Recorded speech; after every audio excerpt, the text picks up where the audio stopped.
Pagi semuanya.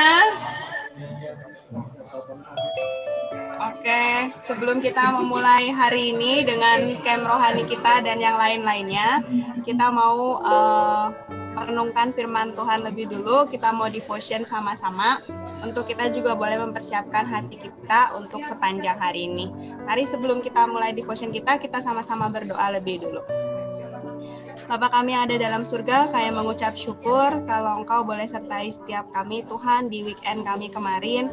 Sebentar kami mau devotion, tolong setiap kami supaya kami bisa mengerti apa yang Engkau sampaikan dan hati kami boleh menjadi seperti tanah yang subur yang siap untuk ditanami firman Tuhan sehingga kami boleh menjadi pelaku firman bukan hanya pendengar saja. Hanya dalam nama Tuhan Yesus kami berdoa dan mengucap syukur. Amin. Oke. Renungan hari ini itu judulnya Who Am I ya, siapa saya. Kita mau ngomongin soal siapa sih saya. Waktu saya kuliah, yang paling saya sebel adalah karena di dalam satu kelas saya ya, jadi di kuliah itu di dalam satu kelas saya itu ada satu yang namanya Alice, dua orang Lisa, satu orang Elizabeth, dan satu orang Licia. Dan teman-teman saya itu kalau lagi jahil ya, mereka akan langsung panggil Liz, ya. Jadi si Alice akan nengok, dua orang Lisa itu akan nengok, Elizabeth juga akan nengok, dan seorang Licia ini juga akan nengok, ya. Sampai akhirnya karena saking seringnya kayak gituin, jadi tiap kali ada orang yang panggil Liz, kami udah nggak ada yang nengok lagi, gitu ya. Sampai benar-benar pasti mereka tuh manggil siapa. Ya. Nah, terus pengalaman pertama ya. Pengalaman kedua itu sebagai seorang guru, ada salah satu hal yang paling nggak tahu ya kalau guru-guru lain ya, tapi kalau buat saya ada satu hal yang paling saya bikin kesel. Ya, nggak nyampe sebel sih, tapi kesel lah.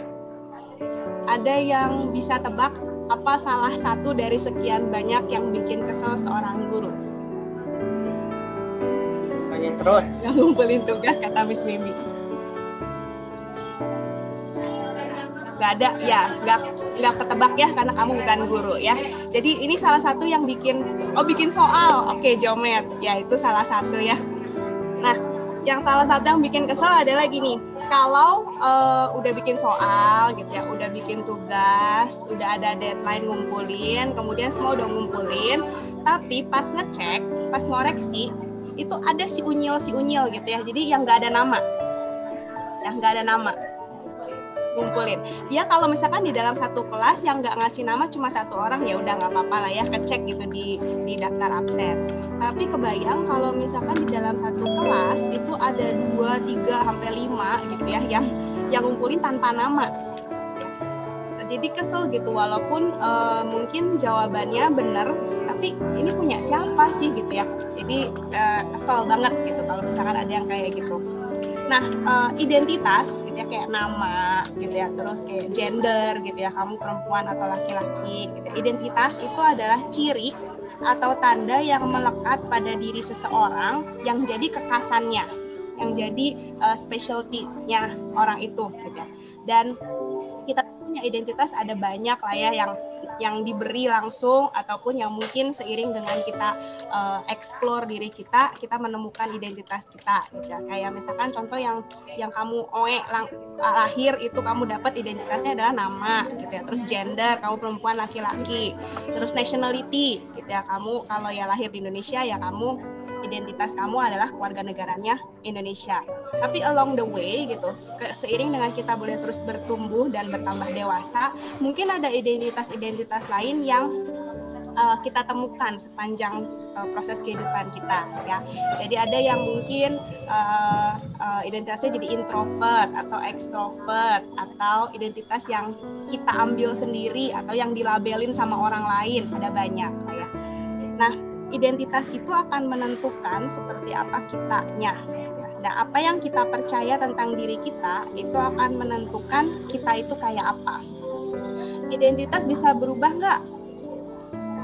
bisa lah ya, gender aja bisa berubah gitu ya, ada yang operasi gender, identitas kita tuh bisa berubah, nama bisa berubah gitu ya, bisa tinggal ganti nama, kewarganegaraan bisa berubah karena papa saya dulu ya kewarganegaraannya diubah lah ya jadi kewarganegaraan Indonesia.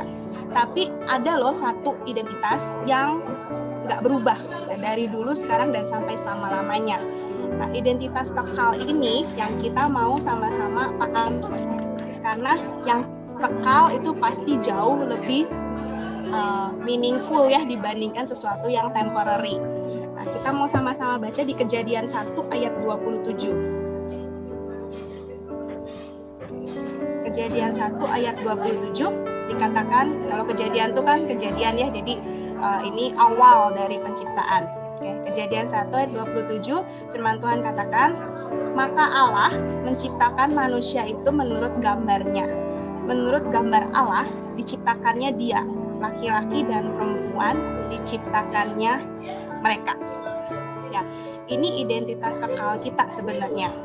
Cuma masalahnya ya, kalau misalkan kita mengerti ya, kalau kita mengerti Kejadian 1 ayat 27 bahwa Tuhan tuh menciptakan kita tuh sesuai dengan gambarnya, kebayang nggak ya? Jadi kita tuh diciptakan sesuai dengan rupanya Tuhan, mukanya Tuhan, karakternya Tuhan, semuanya yang baik-baiknya. Cuma kalau kita lihat sekeliling kita, kok kayaknya nggak banyak ya yang karakternya kayak karakternya Tuhan, yang sabar, yang baik, yang pokoknya semuanya yang sempurna, yang nggak banyak. Ya, kenapa sih sangat sulit gitu ya untuk kita mempercayai bahwa identitas kita itu adalah diciptakan seturut dengan gambarnya Tuhan? Karena dosa lah ya, karena dosa maka identitas kita yang kekal ini menjadi identitas yang akhirnya kita harus cari sendiri gitu ya. Jadi kita berupaya untuk menciptakan, contoh ya, kalau misalkan saya berusaha menciptakan identitas Lisha sebaik yang Lisha bisa pikirkan. Dan kadang-kadang sangat sulit untuk saya mengerti bahwa saya itu serupa dengan gambaran Tuhan karena malu gitu ya, atau karena siapa sih saya gitu ya, kayaknya identitasnya yang datang daripada Tuhan itu kayak it's too good to be true gitu, kayaknya nggak mungkin lah saya bisa kayak serupa dengan gambarannya Tuhan. Tapi firman Tuhan itu kan nggak berubah ya dari dulu, sekarang, sampai selama-lamanya. Maka identitas kita yang datang daripada Tuhan itu nggak berubah sih dari dulu, sekarang, dan sampai selama-lamanya. Tuhan masih tetap lihat kita itu kayak awal gitu, kayak Tuhan menciptakan kita baik dan sempurna.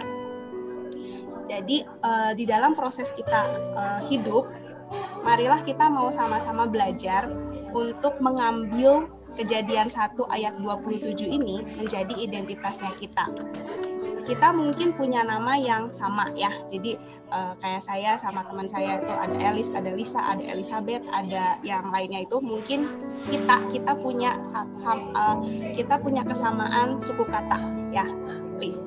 Terus kayak saya, kayak Miss Jen, kayak Bu Vera, itu kita juga punya satu kesamaan identitas, yaitu kita perempuan. Terus mungkin di setiap kita juga kita punya kesamaan identitas gitu ya.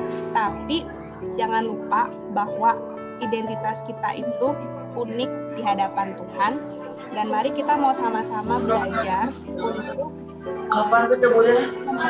identitas yang mungkin dilabelin, tapi kita belajar untuk klaim Kejadian 1 ayat 27 ini. Mari kita terus baca, mari kita sama-sama perkatakan itu, mari kita bertindak sebagaimana seharusnya identitas kita itu, dan mari kita terus pikirkan gitu ya. Jadi selalu kalau misalkan ada yang bilang kamu mah misalkan kamu mah ada memang anak nakal gitu ya, kamu mah memang nggak peduli gitu, kamu mah memang A, B, C gitu ya. Jangan percaya gitu ya. Kenapa? Karena identitas kita yang benar adalah Kejadian 1 ayat 27. Jadi renungan hari ini mari kita mau sama-sama percaya bahwa Tuhan sudah memberikan kepada setiap kita identitas yang luar biasa, dan identitas inilah yang seharusnya membuat kita boleh bertindak sebagaimana seharusnya ya. This identity will define our act, and our words. Mari kita sama-sama berdoa. Bapa kami dalam surga, kami mengucap syukur karena Engkau sudah menjadikan setiap kami serupa dengan gambaran Tuhan, dan kami mau belajar Tuhan di dalam proses kehidupan kami. Biarlah identitas ini yang boleh menetap di dalam kehidupan setiap kami, sehingga ini boleh memotivasi kami untuk melakukan apa yang Engkau mau saja, menjalani tujuan ilahi yang Engkau sudah sediakan untuk masing-masing dari setiap kami. Hari ini kami berdoa Tuhan buat camp rohani kami dari hari Senin, Selasa, Rabu. Mungkin camp rohani hanya 3 hari ini, tapi kami mau mempersiapkan hidup kami untuk seterusnya, supaya kami itu boleh benar-benar menjadi pengikut-pengikut Tuhan. Benar-benar hati kami itu menjadi satu hati yang lembut, yang peka, yang sensitif dengan apa yang Engkau mau, dengan suaramu, dengan firman-Mu saja. Dan biarlah firman-Mu saja yang boleh membentuk hidup setiap kami, mengubahkan hidup setiap kami menjadi semakin serupa dengan Engkau. Hanya dalam nama Tuhan Yesus kami berdoa dan mengucap syukur. Amin. Oke. Thank you semuanya. Selamat menikmati camp rohaninya. Sebentar Miss Jen akan kasih kalian briefing untuk apa yang akan dikerjakan setelah ini.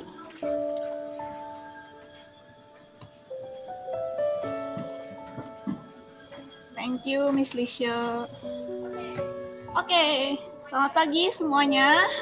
Semangat ya untuk hari pertama camp kita. Nah, untuk kegiatan pertama hari ini kita akan mengisi survei. Ya, nanti setelah ini Mem akan post linknya di GC. Jadi kalian semua bisa buka GC-nya, klik linknya. Itu judulnya self esteem test. Ya, kalian bisa masing-masing isi. Ini dalam bahasa Inggris. Jadi kalau misalnya kalian ada yang bingung artinya apa gitu ya, boleh langsung tanya ke Mem lewat WA juga boleh. Oke, nanti kalian isi, hasilnya akan keluar dalam bentuk angka. Ya, range-nya antara 0 sampai 100.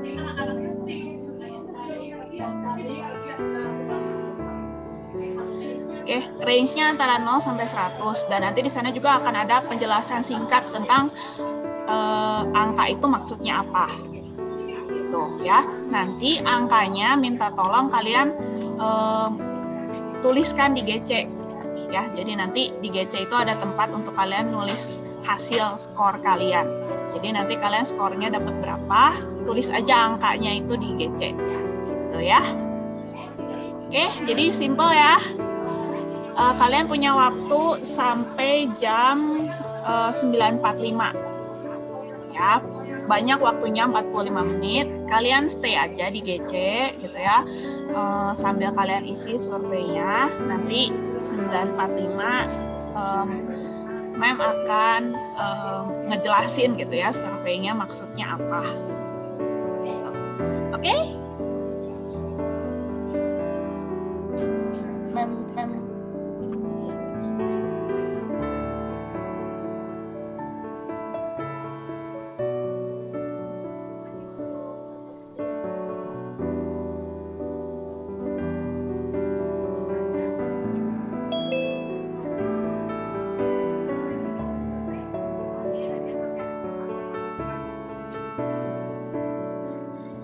Oke, selama ngisi survei ini boleh dimatiin kameranya, nggak apa-apa. Ya, nanti 9.45. Kalau bisa sebelumnya sih ya, 9.40 gitu udah pada standby lagi, dinyalain lagi semua kameranya. Ya, oke, selamat mengisi.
Oke, sudah 9.45. Kita mulai ya. Mana tadi surveinya? Semua udah ngisi di GC ya.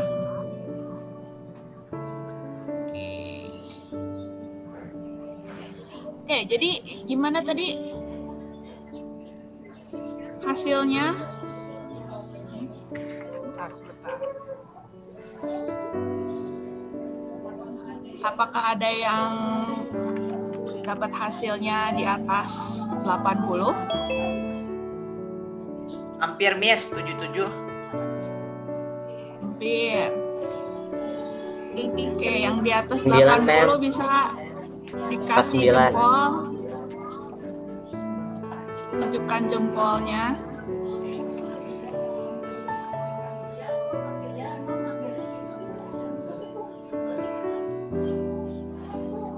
Atau di atas 70.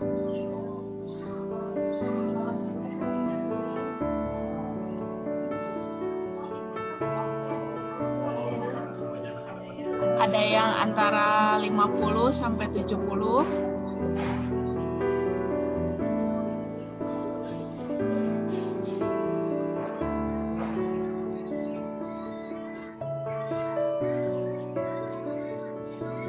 Oke, ada yang di bawah 50.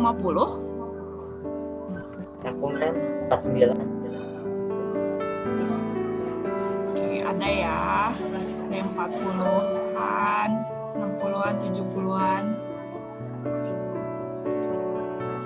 Oke.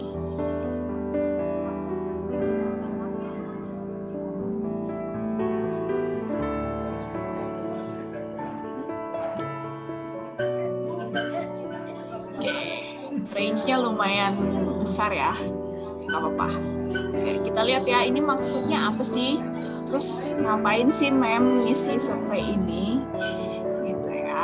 Oke, jadi pertama coba kita lihat dulu ya, self esteem itu apa sih? Coba yang bahasa Inggrisnya pintar, self esteem bahasa Indonesianya apa ya? Ada yang tahu? Ada yang tahu?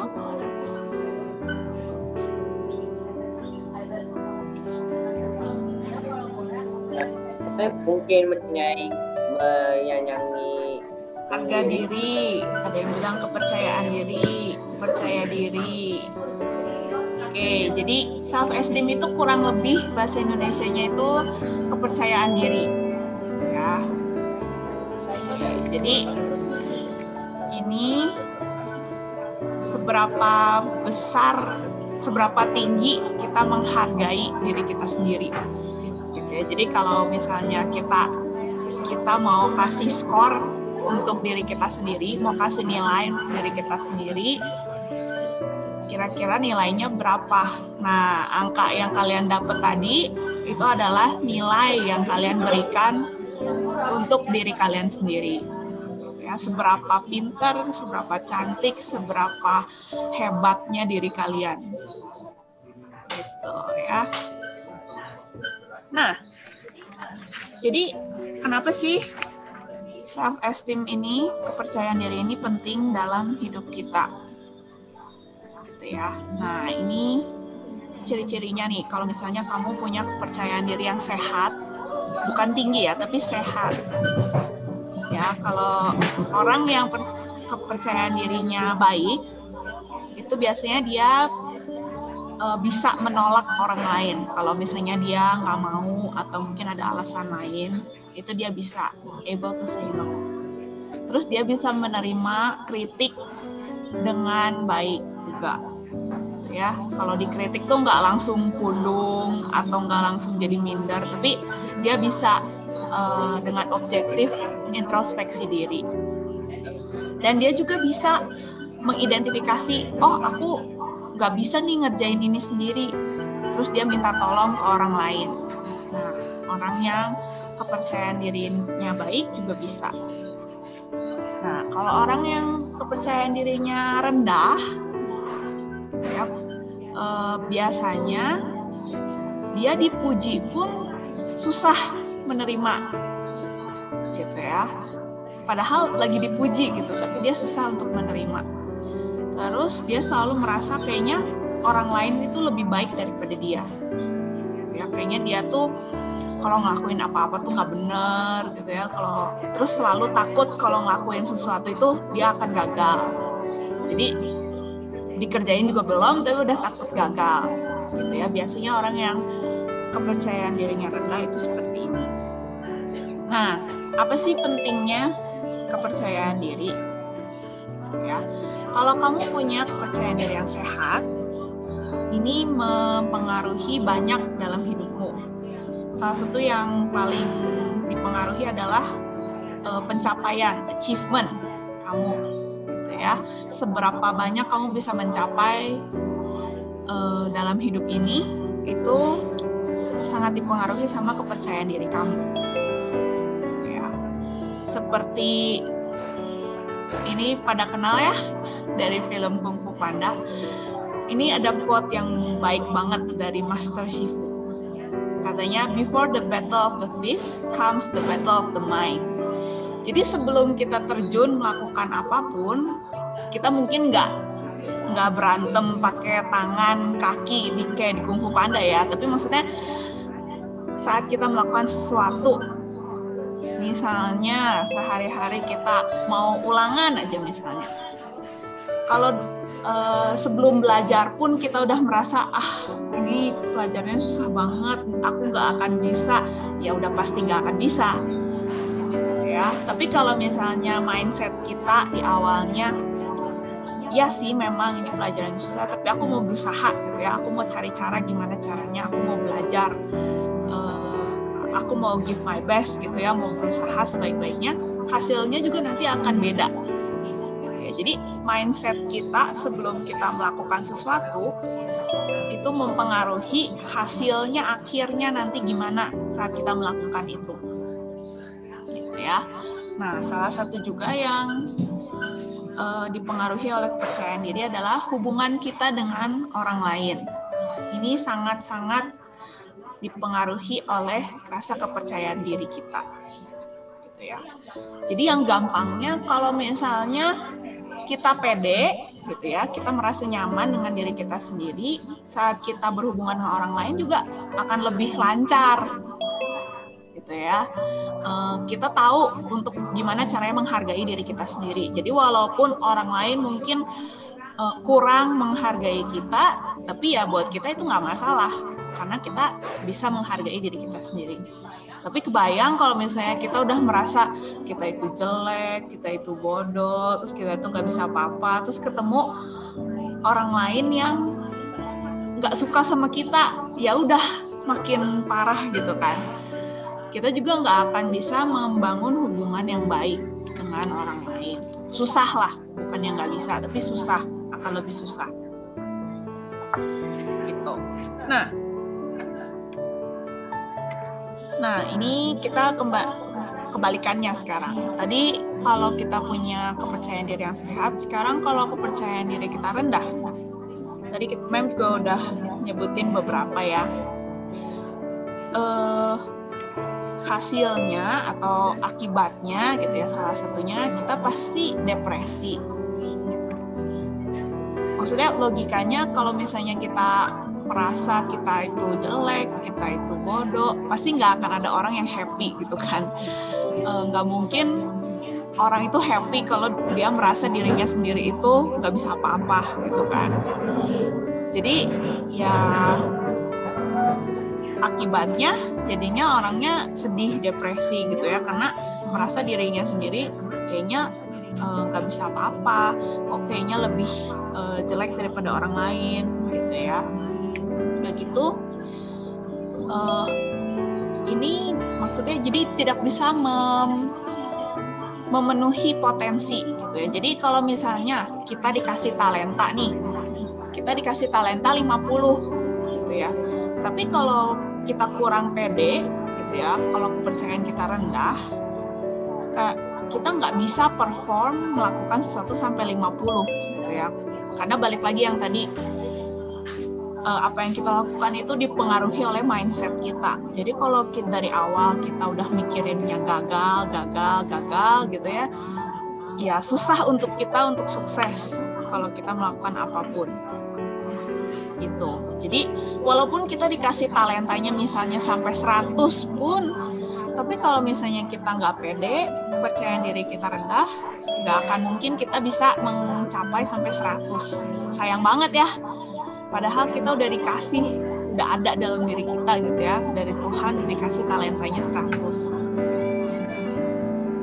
Begitu juga, nah kalau dalam hubungan, kalau kepercayaan diri kita rendah, kalau kita kurang bisa membangun hubungan masih ya udahlah ya gitu ya, masih bisa ditoleransi. Tapi masalahnya orang-orang yang harga dirinya rendah biasanya akan mentoleransi kalau orang lain itu misalnya melakukan kekerasan ke dia. Karena dia merasa dirinya tidak berharga. Jadi dia merasa kayaknya kalau diapa-apain, walaupun itu negatif, walaupun itu buruk, sama orang lain juga ya udahlah nggak apa-apa, terima-terima aja gitu ya. Karena merasa dirinya itu tidak berharga. Nah ini bahayanya. Gitu ya, kalau harga diri seseorang itu rendah, dia bisa ada dalam situasi yang kalau orang lain lihat tuh udah keterlaluan sebenarnya, tapi orangnya ini yang harga dirinya rendah ini dia merasa kayak ya udahlah nggak apa-apa gitu kan. Nah hati-hati ini ya. Oke. Nah kalau harga diri rendah itu banyak bahayanya ya, banyak yang negatifnya untuk diri kita sendiri. Tapi kalau terlalu tinggi itu juga nggak baik. Ya, makanya tadi Mem bilang di awal harga dirinya itu harus sehat gitu ya, harus pas lah kalau dibilang. Nah kalau harga diri seorang terlalu tinggi, nah bisa jadi kayak gini, dia jadi orang yang egois karena merasa dia lebih penting daripada orang lain dan merasa dia lebih tahu daripada orang lain gitu ya. Dan dia merasa berhak untuk merendahkan orang lain karena dia melihatnya dia lebih tinggi gitu dari orang lain, lebih berharga daripada orang lain. Jadi kayak si telur ini gitu ya, kalaupun dia udah nginjek telur-telur yang lainnya, dia merasa dia oke aja, dia berhak melakukan itu gitu ya. Nah ini bahaya juga ya kalau harga diri terlalu tinggi, jadi orangnya egois, bahkan bisa melakukan apapun supaya segala sesuatu itu berjalan sesuai keinginan dia gitu ya. Ini bahaya juga ya. Jadi harga diri itu harus di level yang pas, di level yang sehat gitu ya. Terlalu rendah nggak boleh, jangan gitu ya. Terlalu tinggi juga bahaya. Nah kalau gitu kepercayaan diri ini kita datangnya dari mana sih gitu ya.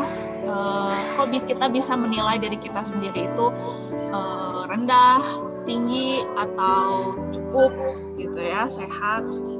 Nah ini biasanya berawal dari lingkungan sekitar kita karena ya kalau kita menilai diri kita sendiri kan susah ya gitu ya, ukurannya apa, standarnya apa gitu ya.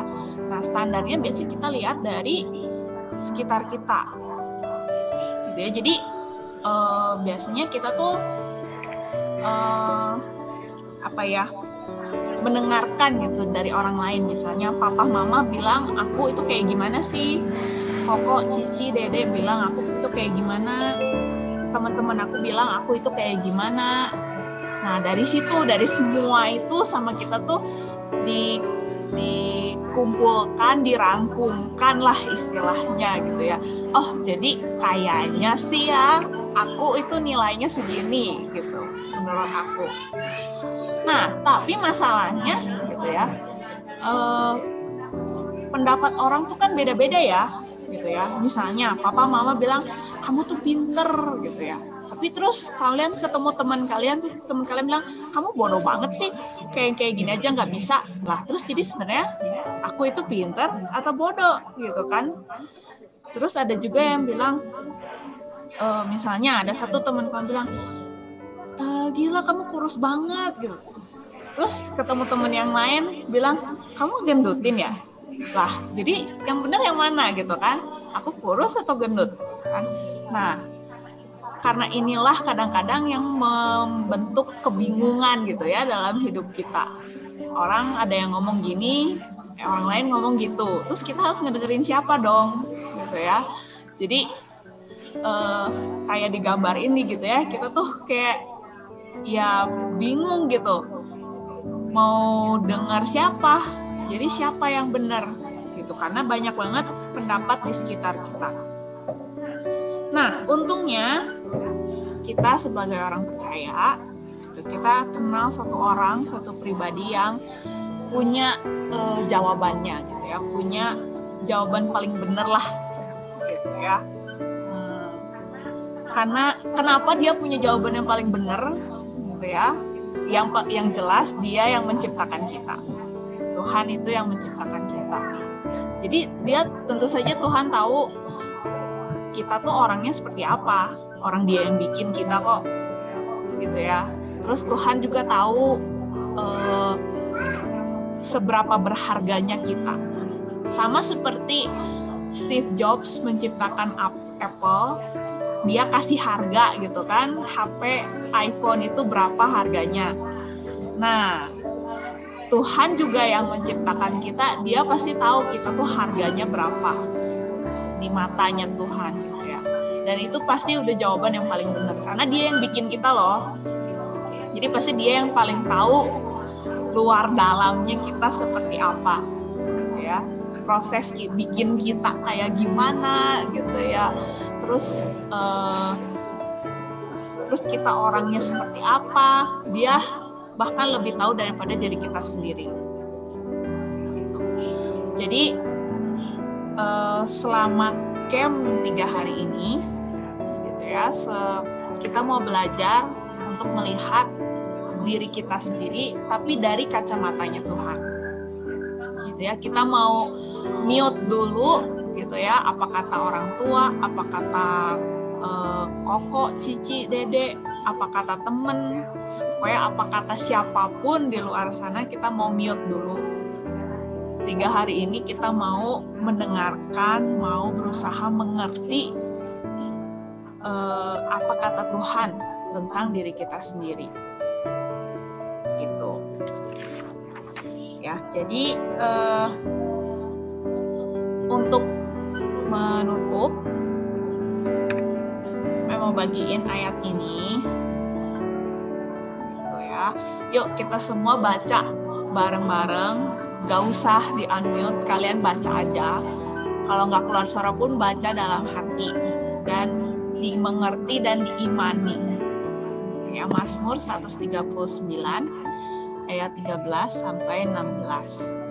Sebab engkaulah yang membentuk buah pinggangku, menenun aku dalam kandungan ibuku. Aku bersyukur kepadamu oleh karena kejadianku dahsyat dan ajaib. Ajaib apa yang kau buat dan jiwaku benar-benar menyadarinya. Tulang-tulangku tidak terlindung darimu, tidak terlindung bagimu ketika aku dijadikan di tempat yang tersembunyi dan aku direkam di bagian-bagian bumi yang paling bawah. Matamu melihat selagi aku bakal anak, dan dalam kitabmu semuanya tertulis hari-hari yang akan dibentuk sebelum ada satupun daripadanya. Oke, jadi semoga ini ayatnya bisa jadi pembuka untuk kita mendengarkan sharing selama 3 hari ini ya, dan semoga selama proses 3 hari ini kita bisa menemukan identitas diri kita berdasarkan apa yang Tuhan bilang ya, berdasarkan apa yang Tuhan tahu tentang diri kita gitu. Oke. Mem sampai sini aja.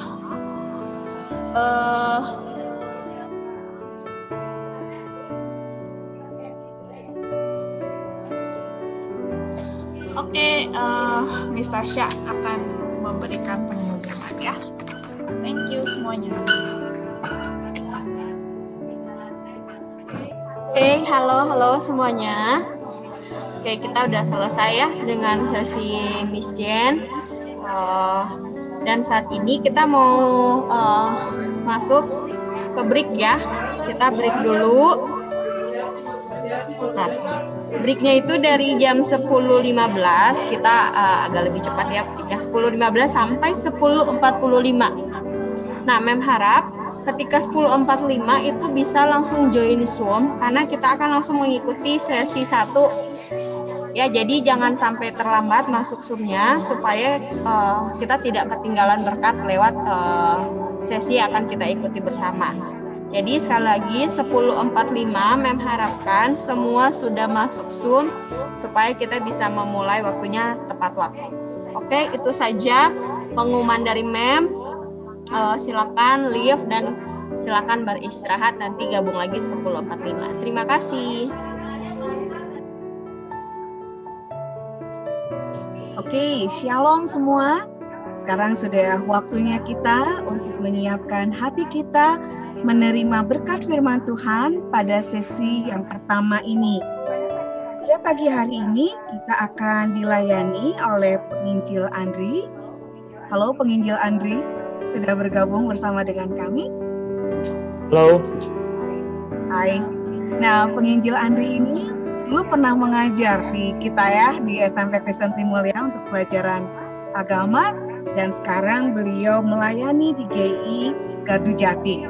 Oke, apa kalian siap untuk menerima berkat firman Tuhan hari ini? Amin. Siap ya yang pastinya. Oke, tidak lama-lama saya langsung menyerahkan semua kepada penginjil Andri. Silakan. Oke, selamat siang teman-teman semua, Bapak, Ibu, Mister yang saya hormati. Hari ini bersyukur ya kalau dikasih kesempatan, apalagi kita mau retreat online ya. Retreat online memang banyak apa sih, bisa banyak gangguan, jadi nggak terlalu konsen. Tapi nggak apa-apa. Sekali lagi kita mau sama-sama belajar, sama-sama juga ya. Mari kita sebelumnya kita berdoa ya. Mari kita berdoa. Bapa di dalam surga, kami bersyukur, berterima kasih kalau Tuhan masih memberikan kami waktu, kesempatan untuk kami boleh bersama-sama mengikuti retreat online di SMP Trimulya ini. Bapak, kami mohon anugerah Tuhan ketika kami boleh mengikuti retreat ini, walaupun mungkin keterbatasan, kami tidak banyak berinteraksi, kami kesulitan untuk boleh melakukan banyak hal bersama, tetapi ketika Tuhan mau bekerja melalui retreat ini, kami percaya Tuhan akan memberkati setiap kami, baik setiap anak-anak ataupun setiap kami sebagai para pengajar. Tuhan berkati hamba-Mu yang penuh dengan keterbatasan, Tuhan urapi, Tuhan pakai menjadi alat-Mu di tangan Tuhan untuk boleh menjadi berkat bagi setiap siswa-siswi di SMP Trimulya ini. Terima kasih Bapak, kami serahkan ke dalam tangan-Mu di dalam nama Tuhan Yesus. Amin. Amin. Ya, saya mau izin share screen ya. Hari ini kita mau sama-sama membahas tema yang pertama, Start With Me ya. Temanya kan ngomongin tentang startup nih ya. Startup, kalau teman-teman tahu, ini juga dari drama Korea ya. Ada drama Korea judulnya Startup, dan menarik. Saya juga nonton itu. Kemudian di situ ada tentang bagaimana kita nge-planning, bagaimana kita punya strategi, idea, kemudian kunci kesuksesan. Kalau teman-teman juga nonton, di startup ini juga sebenarnya ada konflik di mana si ceweknya juga bagaimana dia menerima diri waktu dia dibandingkan sama cicinya, kemudian pemeran cowoknya juga dia bergumul antara dia mau jujur tentang identitas dirinya atau enggak. Semua itu ada konflik di dalamnya, dan akhirnya membuat drama itu cukup menarik. Artinya ketika kita mau mulai sesuatu startup ini, kita harus jelas, harus dimulai dengan yang namanya visi, teman-teman ya. Di dalam diri kita harus dimulai dengan yang namanya visi dan juga jelas harus ada goal. Kalau setiap kita punya visi, di dalam diri kita tanam visi dan kita punya goal, tujuan di dalam kehidupan kita jelas. Kita tahu betul kita mau kemana. Ya kita tahu betul kita harus ngelakuin apa. Habis SMP kita mau kemana. Habis SMA kita mau kemana. Habis kuliah kita mau kemana. Itu yang namanya visi. Dan setiap kita itu diberi visi sama Tuhan. Ya, tetapi teman-teman kita harus mulai semuanya itu dimulai dari diri kita sendiri. It start with me, ya. Nah, teman-teman, ketika saya pelayanan di remaja pemuda, saya mendapati banyak anak-anak muda, banyak anak-anak remaja itu ini sedang bergumul mempertanyakan jati diri mereka, ya. Yang pertanyaannya itu siapa sih saya? Who am I? Seringkali itu menjadi pertanyaan yang sampai saat ini anak-anak muda, anak-anak remaja selalu nanya, apa tujuan saya diciptakan? Selalu tanya nih, kenapa Tuhan ciptain saya? Apa tujuan saya diciptakan? Itu selalu ditanyakan. Dan kemudian pertanyaan selanjutnya yang sering kali dipertanyakan adalah, apa yang harus saya ambil? Apa yang harus saya lakukan? Saya contoh soal jurusan, ya, mau ambil IPA atau IPS, itu juga menjadi sesuatu hal yang yang menjadi kebingungan kita gitu. Dan ketika kita udah tahu, terus kita mau tanya lagi, Tuhan mau saya melakukan apa? Nah, ini semua yang akhirnya membuat kita semua kebingungan, teman-teman. Kita kebingungan mencari jati diri kita. Nah, kita mau cari tahu nih, siapa sih kita sebenarnya? Nah, jelas teman-teman di dalam Kejadian 1 ayat 26 sampai 28, kita harus tahu dulu nih, kenapa Tuhan menciptakan manusia? Apa tujuan manusia, Allah menciptakan manusia? Menciptakan setiap kita.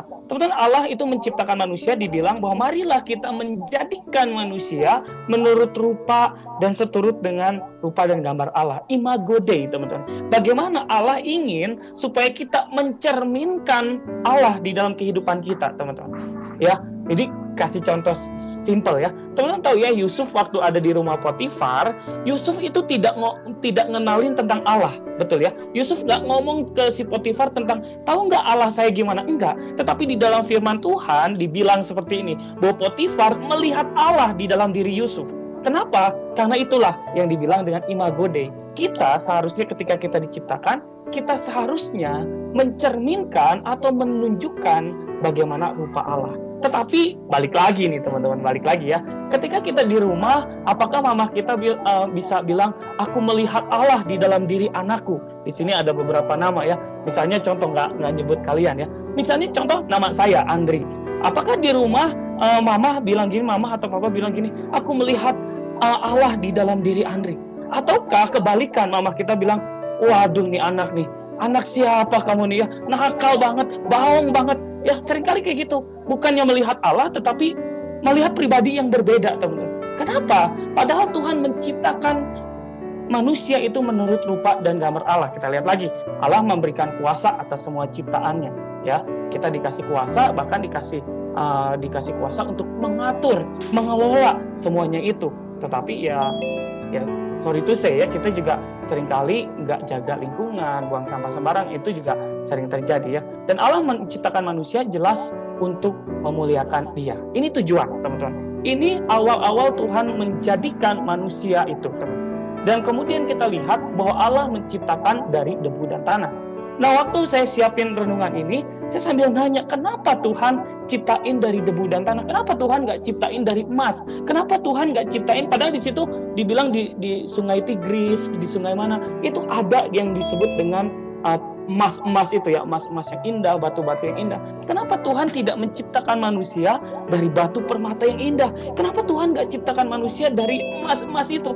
Tetapi Tuhan memilih manusia diciptakan dari debu dan tanah. Artinya diciptakan dari sesuatu yang rendah, tidak berharga, namun dijadikan indah dan baik dengan tujuan yang baik juga, teman-teman. Ya, siapa sih yang di rumah ini melihara debu? Nggak ada orang yang melihara debu. Dan kalau kita pikir-pikir, apa sih fungsinya debu? Fungsinya debu buat apa? Kita juga kadang kalau ada debu malah bersin-bersin ya. Tetapi Tuhan menjadikan kita dari yang tidak berharga, dari yang rendah, untuk menjadi pribadi yang indah dengan tujuan yang baik. Diciptakan dalam keterbatasan agar manusia sadar bahwa manusia adalah makhluk yang terbatas dan jelas kita selalu membutuhkan Allah. Ya, kita tangkap dulu ya. Jadi Allah mendesain kita itu seperti itu, teman-teman ya. Dan kalau kita perhatikan tujuannya, kalau dirangkum, misalnya kalau tujuan kan jelas tujuannya ada di tengah-tengah sini. Kalau kita main darts, teman-teman, apa tujuan kita? Pasti nggak mungkin kita pengen ke angka 1, pengen ke angka 1, pengen ke angka 4, enggak. Tetapi semua orang ketika melihat darts, melihat target, yang mereka ingin lakukan adalah gimana caranya mereka mencapai tujuan yang tengah ini. Dan Allah punya tujuan, teman-teman. Jelas Tuhan punya tujuan menciptakan manusia. Tujuannya apa? Untuk mengasihi dan berelasi dengan Dia, teman-teman. Supaya kita tuh pengen, Tuhan tuh menciptakan kita supaya Tuhan menunjukkan kasih-Nya dan manusia merespon kasih-Nya untuk mengasihi Dia. Tujuannya itu. Kemudian kita lihat lagi, untuk memuliakan Tuhan melalui hidupnya. Kemudian tujuannya lagi ada untuk melakukan kehendak Dia.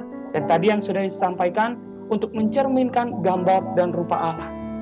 Ini yang tadinya Tuhan menciptakan itu indah banget, teman-teman. Di dalam Kejadian pasal kedua dibilang, Tuhan Allah mengambil manusia itu dan menempatkan di dalam Taman Eden untuk mengusahakan dan memelihara taman itu. Lalu Tuhan Allah memberikan perintah kepada manusia. Teman-teman, Allah menaruh manusia ketika sudah diciptakan, Allah taruh di Taman Eden, teman-teman ya. Di Taman Eden yang di sana tuh banyak banget semua udah diciptakan, baik binatang, baik tumbuh-tumbuhan, pohon-pohonan, buah-buahan, diciptakan semuanya. Dan Tuhan kasih tahu di dalam Kejadian pasalnya yang kedua, ayatnya yang ke-17, Tuhan bilang kayak gini, teman-teman. Tetapi pohon pengetahuan tentang yang baik dan yang jahat itu, jangan kau makan buahnya, sebab pada hari engkau memakannya, pastilah engkau mati, teman-teman. Jadi perintahnya jelas ya, bahwa semua boleh kau makan. Di situ mungkin di Taman Eden itu mungkin banyak banget buah-buahannya, tapi Tuhan bilang apa? Jangan kamu makan buahnya, ya, jangan kamu makan buahnya. Tuhan bilang, boleh kamu semuanya kamu makan, tapi tuh satu pohon yang ada di tengah itu, pohon pengetahuan tentang baik yang jahat itu, jangan kamu makan buahnya.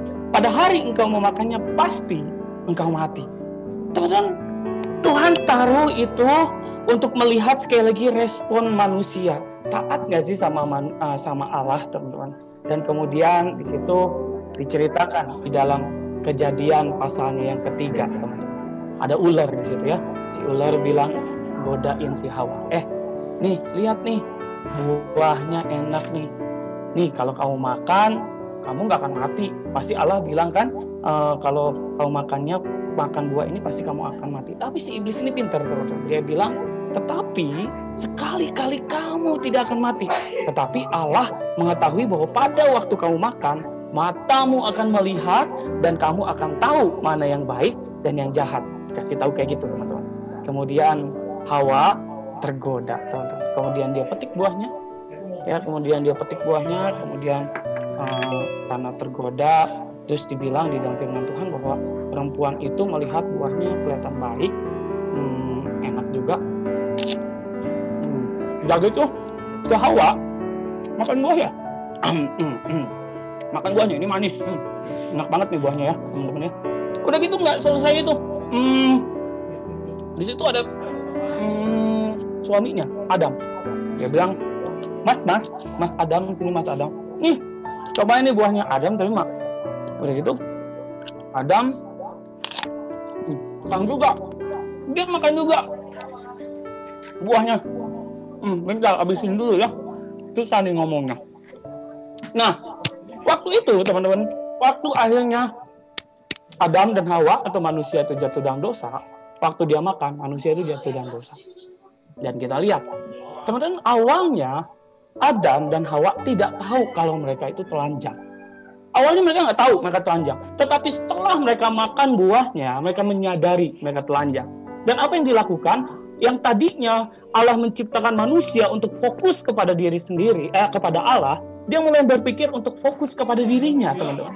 Dia mulai berpikir gimana caranya saya menutupi diri saya dari kemaluan ini, dari hal yang memalukan ini. Dia bikin apa dari daun-daunan, dia menyebat dari daun-daunan, dari pohon untuk menutupi dirinya. Dan akhirnya dirinya menjadi pusat dalam penyembahan dan pemberian. Dan kemudian kalau kita lihat, akhirnya kita melakukan kehendak pribadi dan menjadikan yang utama. Kita seringkali egois, teman-teman. Contoh hal. Kalau mau ujian, apalagi sekarang online ya. Gampang ya ujian online, missnya nggak tahu, misternya nggak tahu, nyontek juga nggak masalah. Udah itu aku tahu ya, saya tahu soalnya saya juga pelayanan remaja, jadi anak-anak remaja suka kasih tahu lah, kayak kasih tahu gimana curangnya mereka. Terus saya suka bilang itu nggak boleh, tapi mereka bilang teman-teman kok kayak gitu kok, teman-teman kok kayak gitu. Nah kenapa? Jadi waktu mau ujian, yang lucunya, ini nggak tahu kalian lakukan atau enggak ya. Waktu ujian, sebelum ujian kalian berdoa nggak? Berdoa teman-teman. Tuhan tolong saya supaya saya bisa dapat ujian yang bagus, supaya nilainya bagus. Tapi teman-teman kita menggunakan Allah hanya untuk menuruti apa yang kita mau. Dapat nilai bagus, dapat apa, kita jadi kayak ngedrive Allahnya. Kita mau nyetir Allahnya, dan bahkan Allah itu hanya sebagai pemuas kita. Dan akhirnya teman-teman kita lihat lagi. Akhirnya teman-teman kalau kita lihat dosa itu di dalam bahasa Yunani artinya hamartia, yang artinya tidak tepat sasaran. Kalau kita lihat gambar sebelumnya, di mana fokusnya itu di sini untuk tadi berelasi sama Tuhan, untuk mencari kehendak Tuhan, melakukan kehendak Tuhan, menunjukkan gambar dan rupa Allah, mencerminkan Allah di dalam diri kita, dan lain sebagainya. Tetapi ketika dosa itu, manusia jatuh di dalam dosa, yang terjadi apa? Ya kita melakukan kehendak pribadi, lebih senangnya memuliakan diri, kemudian nggak suka berelasi sama Tuhan, tidak mencerminkan Allah dalam hidup kita. Simple pertanyaan, simple question teman-teman. Lebih senang mana? Misalnya berelasi sama Tuhan, ikut ibadah, atau nontonin YouTube? Lebih senang mana? Baca firman Tuhan atau main Mobile Legends? Lebih senang mana? Antara kita beribadah kepada Tuhan dengan main PUBG, teman-teman. Yang kita mindsetnya, ya udah, kita lebih senang namanya main game, main Mobile Legends, ngabisin uang buat Mobile Legends, kemudian lebih senang nonton YouTube daripada dengerin miss sama misternya ngajar. Kenapa? Karena kita pengennya melakukan kehendak pribadi. Nah ini karena dosa merusak itu semua. Sorry, ini apelnya nggak habis-habis nih ya, harus habisin dulu. Oke. Next teman-teman ya. Nah kita lihat lagi teman-teman. Saya pengen tunjukin sifat dosa. Ya, sifat dosa itu seperti ini. Di dalam Petrus, di dalam surat Petrus dibilang kayak gini. Dosa itu seperti ini teman-teman. Hati-hati ya. Pikat dosa itu seperti ini. Tetapi tiap-tiap orang dicobai oleh keinginan. Aku besarin. Saya besari keinginannya sendiri. Karena itu dia diseret dan dipikat olehnya. Dan apabila keinginan itu telah dibuahi, ia melahirkan dosa. Dan apabila dosa itu sudah matang, ia melahirkan maut. Nah ini teman-teman, sifat dosa itu seperti ini. Ibaratnya kita kayak ikan teman-teman, dikasih umpan, kemudian iblis tuh mancing kita. Wah ya, dipancingnya misalnya lagi searching di Google, tiba-tiba ada iklan nggak jelas ya, ada biasa ya iklan-iklan nggak bener, apalagi cowok-cowok ya, itu tinggal klik, kemudian kita diperlihatkan dengan sesuatu. Nah itu yang namanya bait teman-teman, itu yang namanya umpan. Ketika kamu klik, kamu diseret, kamu dipikat, dan kemudian keinginan itu dibuahi dan melahirkan dosa. Iblis tuh kayak gitu teman-teman. Dan dari zaman Adam sampai sekarang, itu kerjanya si iblis, kerjanya si dosa itu seperti itu. Dia akan menyeret kita, dia akan terus memikat kita sampai kita jauh dari Tuhan, sampai kita lost dari Tuhan. Itu kayak Kail teman-teman ya. Jadi salah satu penyebab kita diseret pergi adalah oleh godaan, adalah karena kita terpikat olehnya. Banyak hal teman-teman pikatannya. Baitnya banyak banget ya, kayak misalnya tadi yang saya bilang, teman kita nyontek padahal kita nggak mau nyontek, tapi kita lihat, wah teman kita nilainya bagus nih, teman kita nilainya 10, hasil nyontek, saya nilainya 7, nggak nyontek, maka ada keinginan, ya enakan nyontek dong kalau gitu. Ya udah, mulailah kita diseret, kemudian dipikat. Karena apa? Di baitnya apa? Nilai 10 teman-teman. Akhirnya kita terpikat oleh dosa dan akhirnya jadi habit, kebiasaan yang akhirnya ya udah nyontek sampai gede, sampai kapanpun itu akan nyontek terus kalau kamu tidak lepas dari pikatan itu. Dan masalahnya kita nggak bisa lepasin dosa itu. Next dulu ya. Nah teman-teman, kita buka satu bagian firman Tuhan lagi ya, di dalam Roma pasalnya yang ke-3 ayat 9 sampai 10. Saya bacain buat teman-teman semua ya.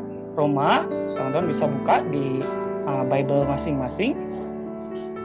Roma pasalnya yang ketiga ayat 9 sampai ayat 10. Bilang 9 sampai 20 bilang kayak gini. Jadi bagaimana? Adakah kita mempunyai kelebihan daripada orang lain? Paulus bilang, ada nggak yang lebih dari kita? Sama sekali tidak. Sebab di atas telah kita tuduh baik orang Yahudi maupun orang Yunani, bahwa mereka semua ada di bawah kuasa dosa. Seperti ada tertulis, tidak ada yang benar, seorang pun tidak ada. Tidak ada seorang pun yang berakal budi, tidak ada seorang pun yang mencari Allah. Semua orang telah menyeleweng, mereka semua tidak berguna, tidak ada yang berbuat baik, seorang pun tidak. Kerongkongan mereka seperti kubur yang ternganga, lidah mereka merayu-rayu, bibir mereka mengandung bisa, mulut mereka penuh dengan sumpah serapa, kaki mereka cepat untuk menumpahkan darah, keruntuhan dan kebinasaan mereka tinggalkan di jalan mereka, dan jalan damai tidak mereka kenal. Rasa takut kepada Allah tidak ada pada orang itu.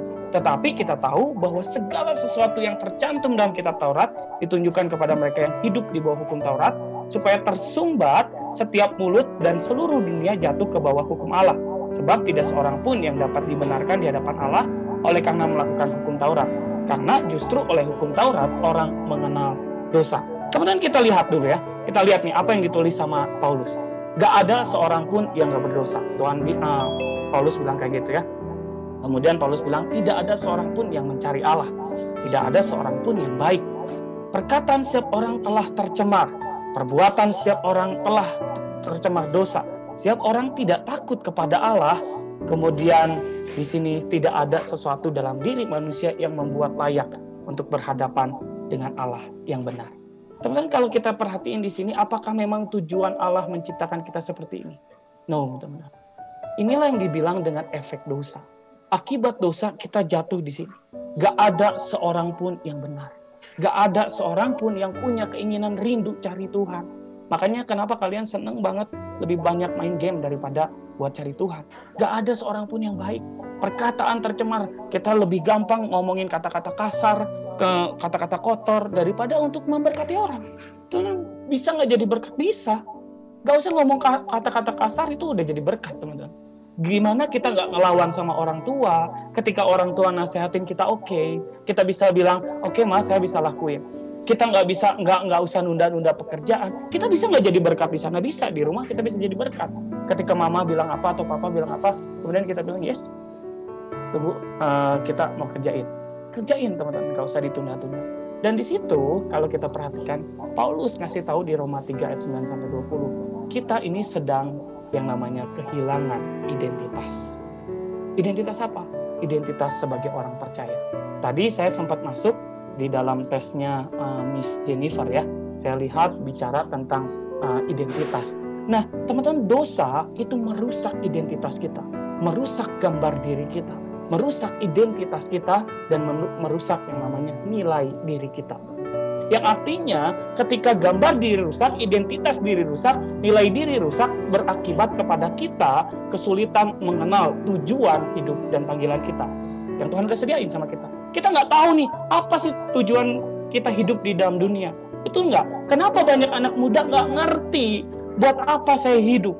Nggak menghargai hidup, kemudian hidupnya ya udah cuma dipakai buat senang-senang, melakukan sesuatu yang sia-sia. Kenapa? Karena belum tahu tujuan hidup. Nah, gimana caranya? Dan kalau seperti ini, iblis berhasil. Saya mau kasih tahu ya, iblis berhasil merusak identitas kita, identitas saya dan juga identitas teman-teman semua. Kita lihat sama-sama. Saya kasih contoh, teman-teman. Identitas diri yang salah menghalangi kita untuk menikmati janji Tuhan. Iblis itu pintar. Dia akan menyerang yang namanya identity kita. Identitas kita itu diserang. Yang tadinya Tuhan ciptakan itu baik dan menurut rupa dan gambar Allah, iblis serang supaya kita tidak mencerminkan gambar dan rupa Allah. Iblis serang supaya kita melihat bukan kepada Allah, tetapi kepada hal yang di depan kita. Nah, identitas yang salah menghalangi kita untuk menikmati janji Tuhan. Saya mau ngajak teman-teman buka satu firman Tuhan dari Bilangan 13. Firman Tuhan menyatakan di dalam Bilangan pasal 13, di mana pada saat itu ya Musa menyuruh kepada 12 suku Israel pada saat itu untuk mewakili satu orang satu untuk mengintai tanah perjanjian, tanah Kanaan yang ada di sana. Tinggal satu langkah lagi mereka masuk, tapi Musa bilang dan Tuhan suruh untuk mereka datang ke sana dulu untuk untuk spy, jadi spy, untuk memata-matai. Dan kemudian di situ di Bilangan pasal 13, teman-teman bisa buka Bilangan pasal 13 ayatnya yang ke-33. Di situ diutus 12 orang. Dan dari 10, teman-teman, dari 10 dia bilang kayak gini, kami lihat di sana orang-orang raksasa, orang-orang enak yang berasal dari orang raksasa, dan kami lihat, saya garis bawahi, kami lihat diri kami seperti belalang. Diri kami seperti belalang, teman-teman. Ini kita melihat bahwa mereka 10 orang ini tidak memahami identitas mereka. Identitas mereka sudah rusak, dan dengan kerusakannya itu mereka tidak bisa melihat bagaimana tanah yang dikatakan berlimpah susu dan madunya. Dengan identitas yang salah, teman-teman, maka kita tidak bisa menikmati janji Tuhan. Dan kalau kita tarik ke sekarang, teman-teman, seringkali kita nggak percaya apa yang dijanjiin Tuhan. Ketika Tuhan bilang A, Tuhan janjiin bakal menyertai kita, seringkali lebih banyak ketakutan, kekhawatiran dalam segala hal yang dihadapi. Contoh yang tadi, contoh simpel yang terjadi di dalam diri atau di dalam kehidupan setiap siswa.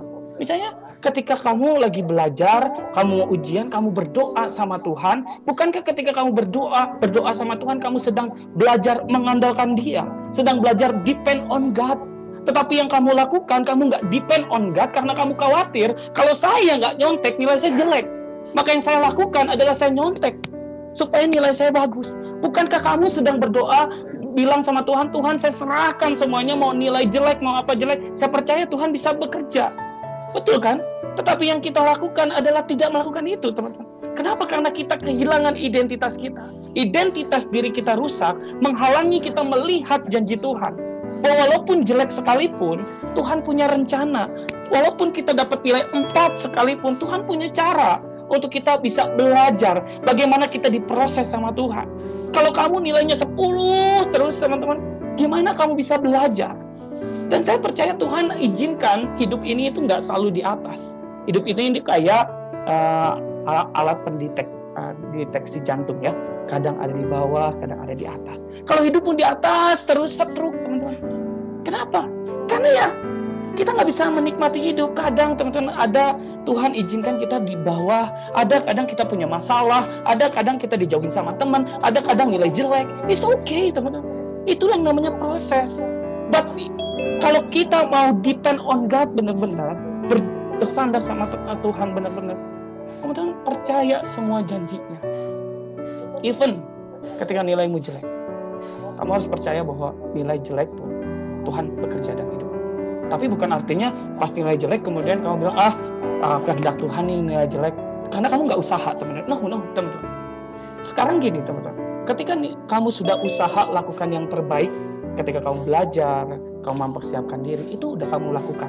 Dan selebihnya, urusan soalnya dibikinnya kayak gimana, urusan nilai, itu sesuatu hal yang nggak bisa kamu kontrol. Ingat ya, ada yang bisa kita kontrol dalam hidup kita, yaitu kita mempersiapkan diri kita dengan baik. Itu yang bisa kita kontrol. Tetapi ada hal yang nggak bisa kita kontrol. Misalnya contoh, dari 20 soal yang keluar 10. Siapa yang menentukan 10 itu? Miss atau misternya? Betul nggak? Dan kita nggak bisa bilang sama miss sama misternya, Mister, soalnya keluarnya nomor 1 sampai 10 aja ya, yang nomor 11 sampai 20 nggak usah. Kita nggak bisa kontrol itu, teman-teman. Tetapi yang kita bisa lakukan, kita belajar nomor 1 sampai 20. Betul ya?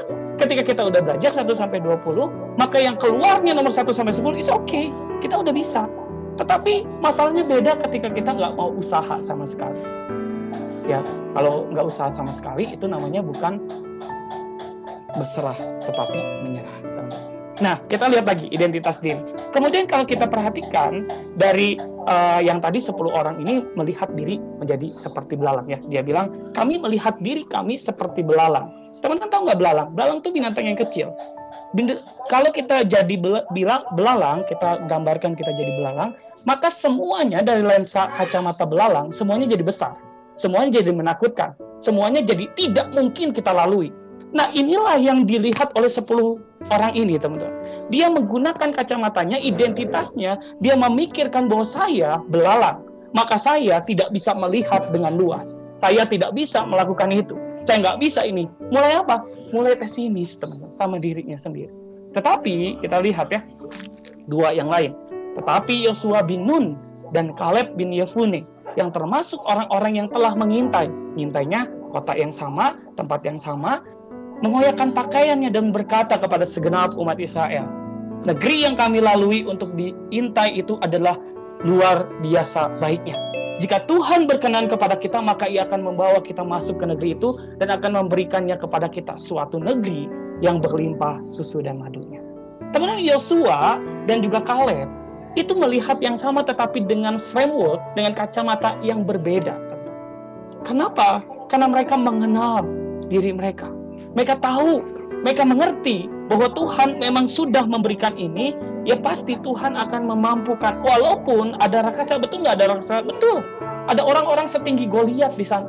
Tetapi yang dilihat adalah dengan iman mereka. Bahwa pasti saya bisa. Pasti kita bisa. Yang pasti dibilang gini, jika Tuhan berkenan, maka kita akan mendapatkan bangsa ini. Atau tanah ini. Next, teman-teman.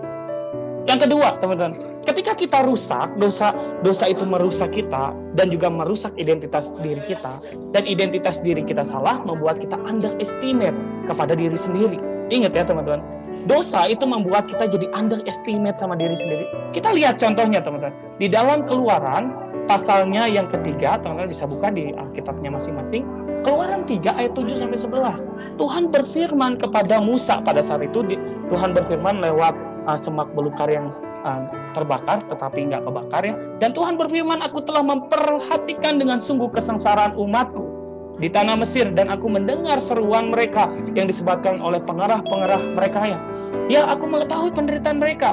Sebab itu aku telah turun untuk melepaskan mereka dari tangan orang Mesir dan menuntun mereka keluar dari negeri itu ke suatu negeri yang baik dan luas, suatu negeri yang berlimpah susu madunya, ke tempat orang Kanaan, orang Het, orang Amori, orang Feris, orang Hewi, dan orang Yebus. Sekarang seruan orang Israel telah sampai kepadaku. Juga telah kulihat betapa kerasnya orang Mesir menindas mereka. Jadi sekarang firman-Nya kepada Musa, pergilah, aku mengutus engkau kepada Firaun untuk membawa umatku. Dan Musa jawab gini, tetapi Musa berkata kepada Allah, siapakah aku ini? Maka aku akan menghadapi Firaun dan membawa orang Israel ke Mesir. Kemudian di Keluaran pasal 14, Musa bilang lagi, Tuhan, aku ini tidak pandai bicara, dahulu pun tidak, dan sejak engkau berfirman kepada hambamu juga enggak.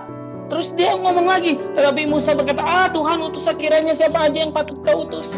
Teman-teman, Musa, padahal Tuhan udah jelas, teman-teman ya. Tadi kita di awal kita pengen tahu nih tujuan Tuhan nyiptain kita, tujuan melakukan kehendak Tuhan itu apa. Kita pengen tuh ya kayak Musa, enak banget ya ketika kita tanya Tuhan hari ini, Tuhan pengennya apa? Terus Tuhan dengan suara, mungkin ya suara ngebassnya dia bilang, hai Andri, kurang ngebass, hai Andri, hari ini kamu harus khotbah di SMP Trimulya. Misalnya gitu, wah senang banget ya, kita jadi nggak usah cari-cari lagi teman-teman, kita nggak harus tanya-tanya lagi teman-teman, enak banget kalau kayak gitu. Dan Musa itu udah dapat hal yang seperti itu. Tuhan udah kasih tahu bahwa kamu dilahirkan, kamu dibentuk dengan tujuan supaya kamu bisa membebaskan umatku dari Mesir. Tujuannya jelas, teman-teman. Dan kemananya jelas. Bener nggak? Jelas nggak semuanya? Jelas, Tuhan udah kasih tahu. Kamu cukup datang ke Firaun, bilang supaya Firaun bebasin orang-orang Israel keluar dari Mesir. Tugasnya cuma itu. Pimpin orang itu, bangsa-bangsa orang-orang Israel ini ke tanah yang sudah saya sediakan. Tugasnya jelas. Tetapi sekali lagi, identitas diri Musa yang salah itu membuat dia underestimate. Dia merasa nggak mampu, dia merasa nggak layak, minder, nggak percaya diri, hanya cari pengakuan, teman-teman ya. Nggak berani bermimpi, nggak berani memimpin, selalu merasa insecure dengan diri sendiri. Bukankah kita juga sama, teman-teman, sebagai anak-anak muda? Sebagai anak-anak muda, bahkan orang-orang dewasa sekalipun, kita selalu underestimate sama diri kita. Kita nggak berani pasang target yang tinggi. Kenapa kita nggak berani pasang target yang tinggi? Karena kita merasa kita nggak mampu, kita nggak layak. Kalau kamu selalu berpikir kamu nggak layak, kamu nggak mampu, maka kamu nggak akan pernah mau, nggak akan pernah sukses, teman-teman. Tetapi berani pasang target yang tinggi. Wah, kalaupun itu tidak tercapai, it's okay. Yang penting kamu udah coba. Ya, teman-teman, seorang tentara yang berjuang itu adalah tentara yang menang adalah tentara yang kalah di medan pertempuran. Mati nggak apa-apa. Yang penting aku udah berjuang. Tetapi orang yang tentara yang misalnya yang nggak terlalu bagus tuh atau nggak terlalu baik adalah dia mengalah sebelum perang. Dia lihat sesuatu yang besar kemudian dia mulai mundur. Nah, hal-hal yang seperti ini teman, di hadapan kita, khususnya teman-teman masih muda ya, saya percaya teman-teman di hadapan kalian Allah, Tuhan kita tuh menyediakan banyak rancangan yang indah di dalam hidupmu. Tapi di dalam menjalani itu, ada obstacle-obstacle yang harus kamu lewati. Nah, obstacle itu teman, jangan bikin bahwa obstacle itu membuat kamu jatuh, membuat kamu tidak mampu berjalan lagi, nggak mampu berdiri. No, obstacle ada, it's okay. Jatuh nggak apa-apa, jatuh nggak masalah. Tapi kamu berusaha untuk bangkit lagi. Nah, teman-teman, ketika kamu underestimate sama dirimu sendiri, sekali lagi, kamu nggak mampu untuk melakukan sesuatu hal yang lebih besar di dalam hidup. Karena ketika kamu underestimate, artinya kamu meletakkan harga diri yang rendah di dalam hidup. Jadi jangan salahkan orang lain mungkin bilang kamu nggak mampu, nggak bisa, karena kamu sendiri taruh harga di dalam dirimu itu rendah. Tetapi ketika kamu tahu identitas dirimu jelas, kemudian kamu taruh harga dirimu yang cukup tinggi, dan orang pun tidak akan pernah merendahkan kamu. Walaupun orang merendahkan kamu nggak bisa, nggak jadi kecewa, nggak jadi down, tetapi kamu tetap fight, berjuang di dalam hidupmu. Teman-teman, akhirnya Tuhan bilang sama Musa, bahkan Tuhan di dalam ayatnya ke-14 dibilang, maka bangkitlah murka Tuhan kepada Musa. Kenapa? Karena si Musa nih selalu bilang, enggak Tuhan, saya nggak bisa, enggak Tuhan, nggak bisa. Tapi Tuhan tuh nggak nyerah, teman-teman. Untungnya Tuhan kita tuh baik. Tuhan nggak nyerah dengan hidupmu. Tuhan nggak pernah nyerah dengan hidupku. Ketika kita merasa nggak mampu, Tuhan selalu bilang, bisa, yuk bisa. Tapi sekali lagi, kamu harus kasih namanya, saya sih seringkali ketika saya menghadapi masalah, kemudian kayak berat banget, saya akan datang ke cermin, kemudian saya cuma ngomong sama diri saya sendiri ya. Saya cuma bilang gini, kamu bisa, ayo do the best. Kemudian saya selalu diingetin bahwa segala perkara dapat kutanggung di dalam Dia. Saya selalu bilang itu di dalam diriku. Jadi ketika saya merasa nggak mampu, saya merasa nggak bisa, saya merasa down dengan pergumulan demi pergumulan, saya selalu bilang sama diriku, you can do it. Tuhan pasti sertain saya. Dan saya berjuang lagi dengan lebih semangat. Ya. Ketiga, teman-teman, identitas diri yang salah membuat cara pandang kita pun menjadi salah dan kacau. Di dalam Lukas 15 ayat 11, teman-teman tahu ini perumpamaan tentang anak yang hilang. Anak yang hilang ini waktu dia pergi minta warisan sama papahnya, kemudian dia memutuskan untuk pergi meninggalkan papahnya, kemudian bawa warisan.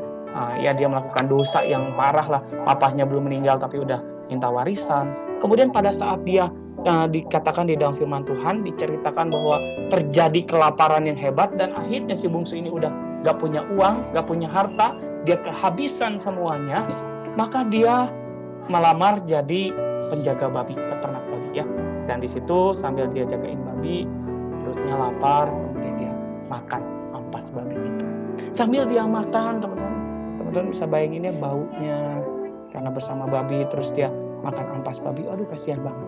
Sambil dia makan ampas babi itu, dia mikir, kalau di rumah bapakku tuh enak, makannya enak, ya, ada baju, tinggalnya enak.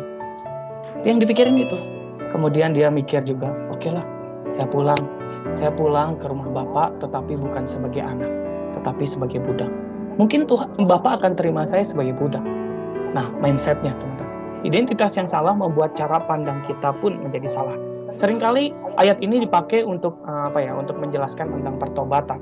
Tetapi saya melihat bahwa di dalam ayat ini pun bukan bicara tentang pertobatan aja, tetapi bicara tentang identity.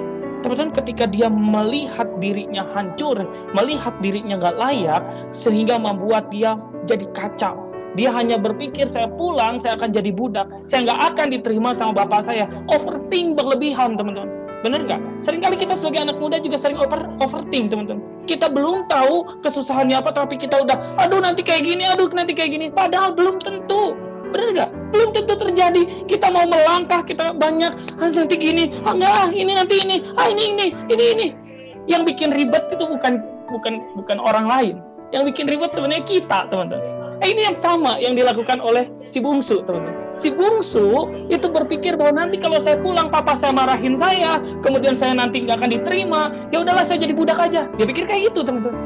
Tetapi yang dilakukan oleh si bungsu, dia datang kepada bapaknya, dia balik ke rumahnya, dan yang terjadi, bapaknya berlari, kemudian dia peluk, dia nggak peduli ini anak bau atau enggak, bau babi atau enggak, dia peluk anaknya, nggak dimarahin teman-teman, nggak dibilang, dasar lu anak nih, nggak durhaka gua kutuk jadi batu, enggak teman-teman, si bapaknya nggak ngomong kayak gitu, tetapi si bapaknya peluk dia, kemudian dia bilang apa?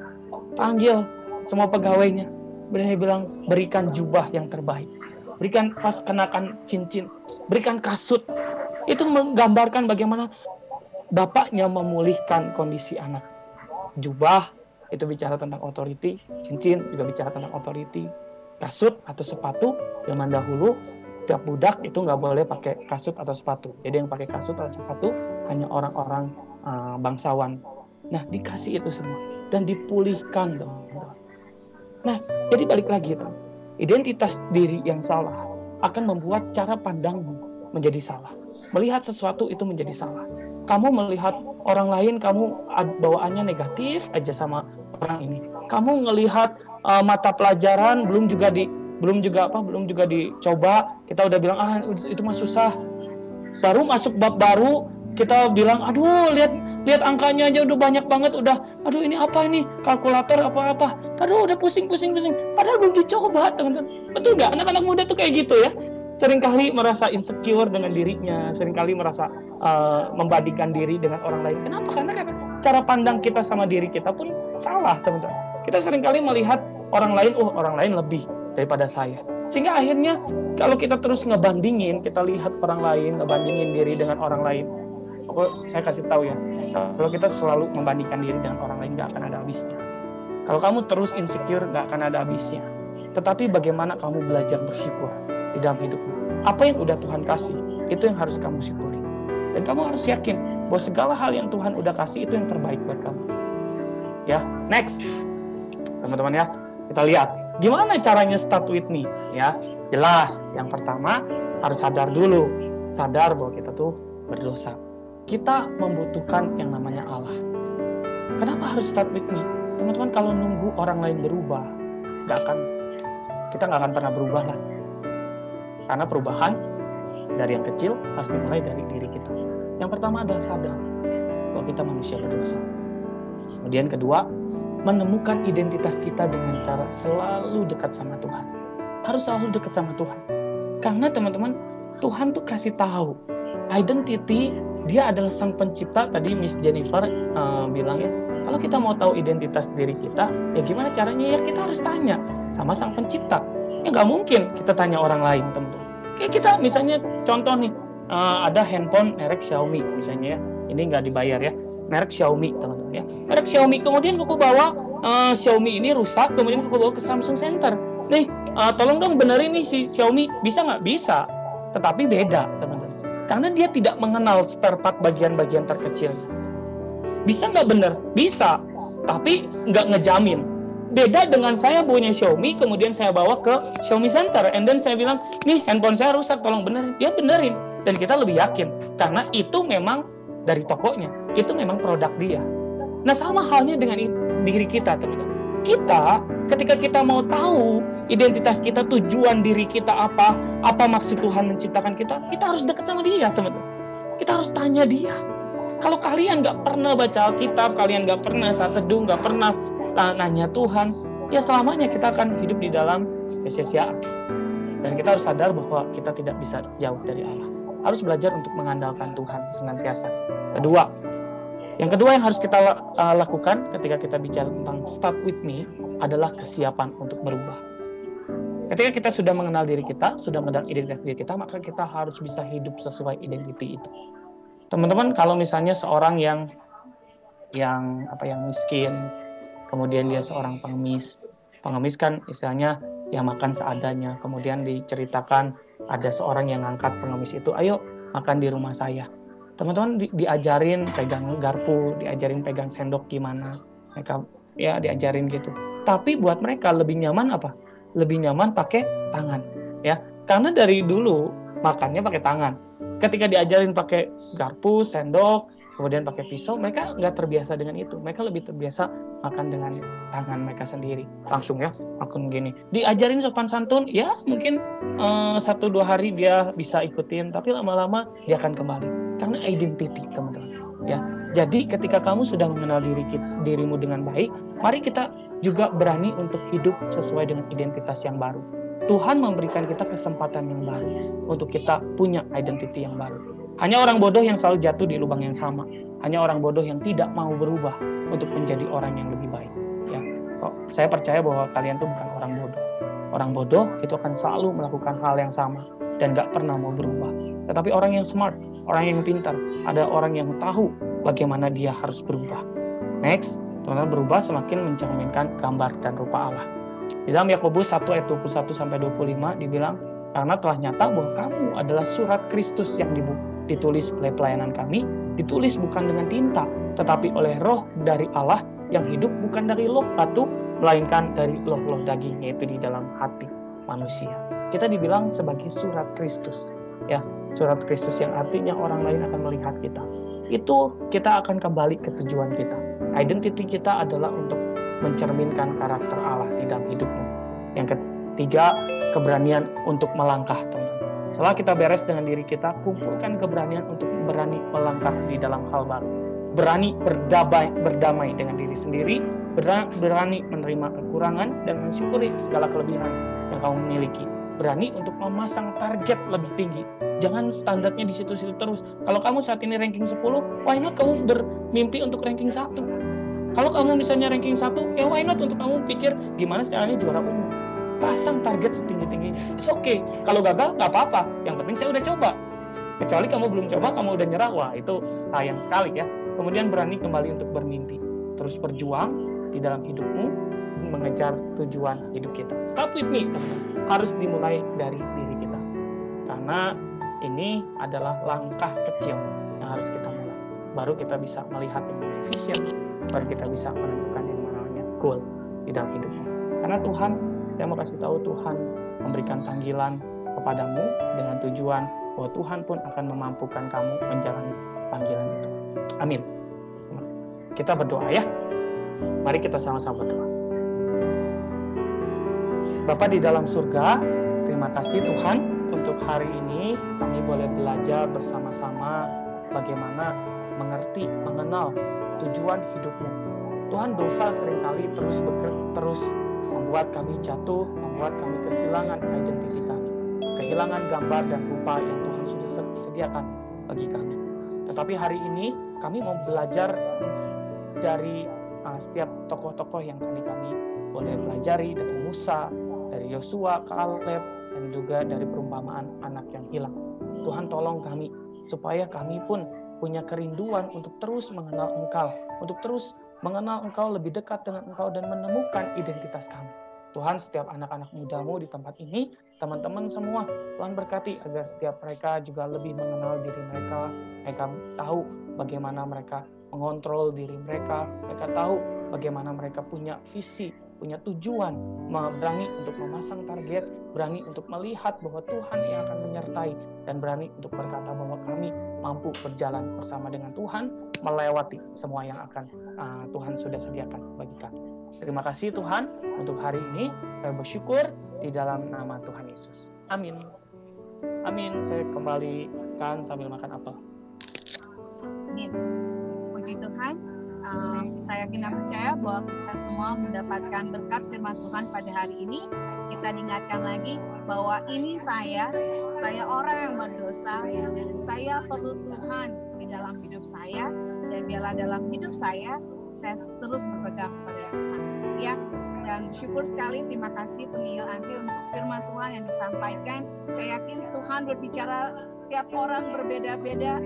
Oleh karena itu, ayo sharingkan apa yang kalian dapatkan hari ini, apa yang Tuhan bicara dalam setiap hati kamu.